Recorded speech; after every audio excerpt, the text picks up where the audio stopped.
Keisha Putri Ananda dari kelas 11 Akuntansi 1. Di sini saya akan menjelaskan mengenai ergonomi perkantoran.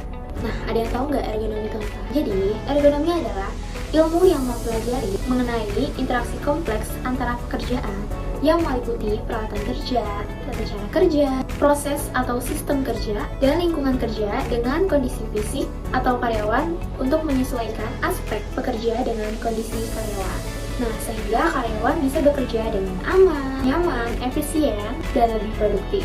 Ergonomi perkantoran itu penting untuk diperhatikan karena merupakan salah satu potensi yang mengancam kondisi pekerja di kantor. Nah, bahaya ergonomi bisa berasal dari desain kerja, layout, maupun aktivitas yang buruk. Nah, biar lebih jelas lagi, saya akan menjelaskan 3 bahaya ergonomi perkantoran. Nah, yang pertama, bahaya mengenai pekerjaan, terdiri dari durasi, frekuensi, beban, urutan pekerjaan, prioritas pekerjaan, dan postur kerja. Yang kedua, bahaya terkait peralatan, terdiri dari dimensi, bentuk, desain, dan penempatan dari fasilitas yang digunakan untuk mendukung pekerjaan. Dan yang terakhir, bahaya terkait lingkungan atau tempat kerja, terdiri dari dimensi, luas, dan layout tempat kerja. Nah, jika pekerjaan, peralatan, lingkungan itu tidak didesain dengan baik, maka dapat timbul berbagai akibat terhadap karyawan perkantoran seperti iritasi mata serta ketegangan otot.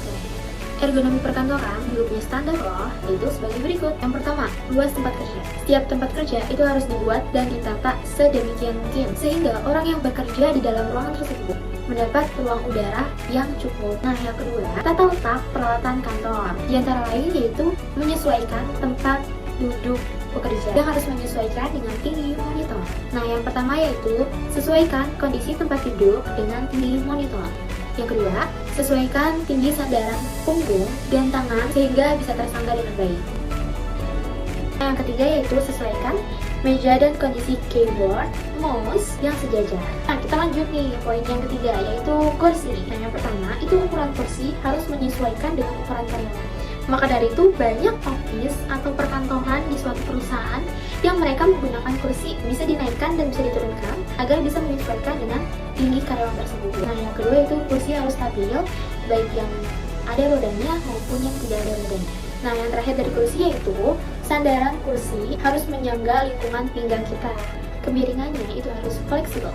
Nah, poin keempat yaitu meja kerja. Dalam meletakkan barang-barang di meja kerja itu harus teratur.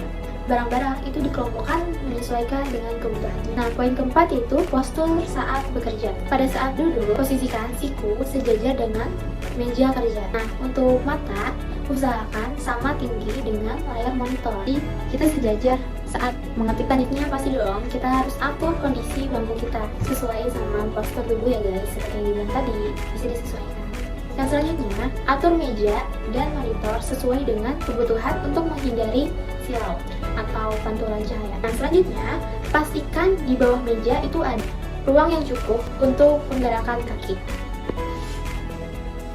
Selanjutnya, letakkan semua dokumen dan alat yang diperlukan sesuai dengan jangkauan. Nah, yang terakhir, gunakanlah mouse sesuai dengan ukuran tangan, karena kan mouse itu berbagai macam ya guys, ada ukurannya. Nah, biar lebih nyaman, kita lebih baik menggunakan mouse yang seukuran dengan tangan kita. Sudah sampai di poin terakhir standar ergonomi perkantoran, yaitu rehat saat bekerja. Rehat ini bisa dilakukan dengan metode 20-20-20. Nah, setiap 20 menit bekerja menggunakan komputer itu wajib diselingi dengan 20 detik istirahat dengan melihat selain komputer. Jadi setelah melihat aja, yang penting istirahat 20 detik. Sebaiknya diselingi dengan peregangan sama 10-15 menit. Nah, kalian bisa bikin timer agar bisa mereminder diri kalian untuk rehat saat bekerja. Ini wajib ya guys. Segitu saja penjelasan mengenai ergonomi perkantoran dari saya. Kurang lebihnya mohon maaf dan assalamualaikum warahmatullahi wabarakatuh.